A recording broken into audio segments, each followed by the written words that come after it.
நீதிமொழிகள் அதிகாரம் 6. என் மகனே, நீ உன் சிநேகிதனுக்காக பிணைப்பட்டு அந்நியனுக்கு கையடித்து கொடுத்தாயானால் நீ உன் வாய் மொழிகளால் சிக்குண்டாய், உன் வாயின் வார்த்தைகளால் பிடிபட்டாய். இப்பொழுது என் மகனே, உன் சிநேகிதனுடைய கையில் நீ அகப்பட்டு கொண்டபடியால் நீ உன்னை தப்புவித்துக் கொள்ள ஒன்று செய்.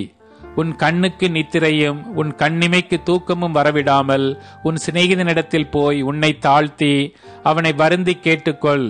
வெளிமான் வேட்டைக்காரன் கைக்கும் குருவி வேடன் கைக்கும் தப்புவது போல நீ உன்னை தப்புவித்துக்கொள். சோம்பேறியே, நீ எறும்பினிடத்தில் போய் அதன் வழிகளை பார்த்து ஞானத்தை கற்றுக்கொள். அதற்கு பிரபுவும் தலைவனும் அதிகாரியும் இல்லாதிருந்தும் கோடை காலத்தில் தனக்கு ஆகாரத்தை சம்பாதித்து அறுப்பு காலத்தில் தனக்கு தானியத்தை சேர்த்து வைக்கும் சோம்பேறியே, நீ எவ்வளவு நேரம் படுத்திருப்பாய்? எப்பொழுது உன் தூக்கத்தை விட்டு எழுந்திருப்பாய்? இன்னும் கொஞ்சம் தூங்கட்டும், இன்னும் கொஞ்சம் உறங்கட்டும், இன்னும் கொஞ்சம் கை முடக்கி கொண்டு நித்திரை செய்யட்டும் என்பாயோ?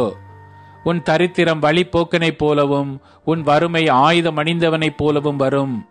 பேலியாளின் மனுஷனாகிய ஒரு துன்மார்க்கன் ஆகடியம் பேசித் திரிகிறான்.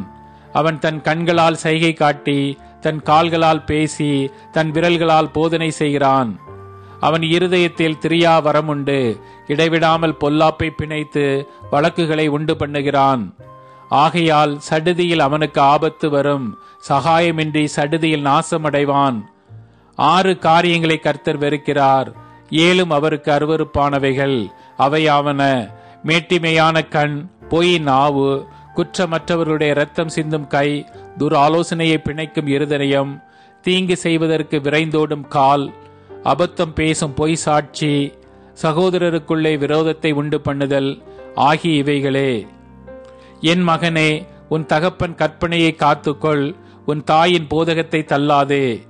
அவைகளை எப்பொழுதும் உன் இருதயத்திலே அணிந்து அவைகளை உன் கழுத்திலே கட்டிக்கொள்.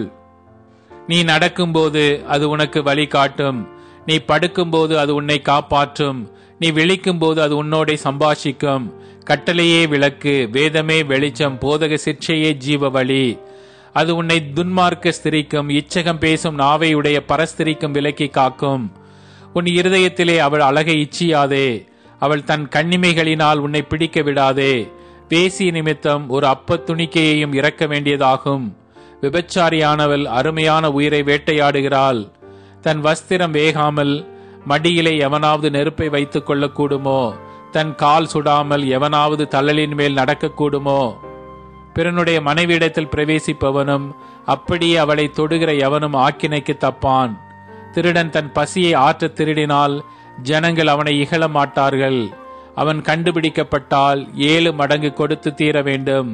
தன் வீட்டில் உள்ள பொருட்களை எல்லாம் கொடுக்க வேண்டியதாகும். ஸ்திரீயுடனே விபச்சாரம் பண்ணுகிறவன் மதிக்கெட்டவன். அப்படி செய்கிறவன் தன் ஆத்துமாவை கெடுத்து போடுகிறான், வாதையையும் இலச்சையையும் அடைவான். அவன் நிந்தை ஒழியாது.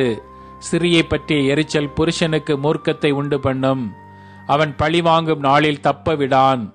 அவன் எந்த ஈட்டையும் பாரான், அநேகம் வெகுமதிகளை கொடுத்தாலும் அமர்ந்திருக்க மாட்டான்.